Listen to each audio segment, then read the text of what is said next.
welcome back to your introduction to race and ethnicity. Today we're going to be talking about prejudice. Now, prejudice is the tendency of an individual to attach negative emotions and thoughts to particular individuals, but more importantly, that come from particular groups. They tend to prejudge individuals based on their group membership, often thinks of groups in stereotypes, which we'll get more into stereotypes later. But stereotypes are the generalizations that people often apply to all group members of one group. So, like, women are emotional, Jewish people are rich and stingy, Irish people are drunks.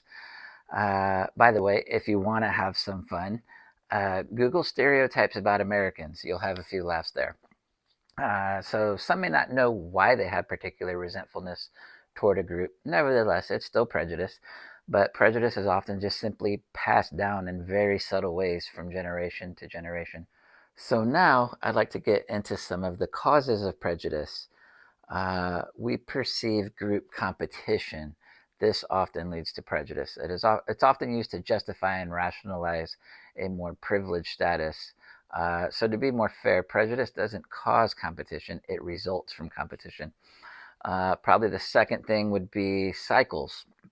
An episode or an experience with someone from a particular group often produces these cycles, or it's culturally relevant to have a certain amount of prejudice because cultures can be very slow to change. Think Muslims and think 9/11, the perception of Muslims before and after 9/11. Prejudice is at an all-time high at that point against that particular group. It's been a slow process to change that, but I believe future generations will indeed change that. So, to dig into another example, after slavery, freed slaves were still seen as inferior. This was a prejudicial belief from white society. When it is ingrained in culture like this, children are often socialized into prejudicial beliefs. Socialized meaning how we construct our realities based on our environment, which we talked about in Intro to Sociology. It's not always parents that are agents of socialization. That's important to understand. It includes other members of the family. For young ones, it includes daycares, friend groups, schools, clubs, teams. There are many agents of socialization. So the last thing I'll mention is a 2016 study, and I think this is very relevant in any generation, any time, any year. This study showed that 56% of Americans had negative perceptions and say Muslims don't align with American values and their American way of life.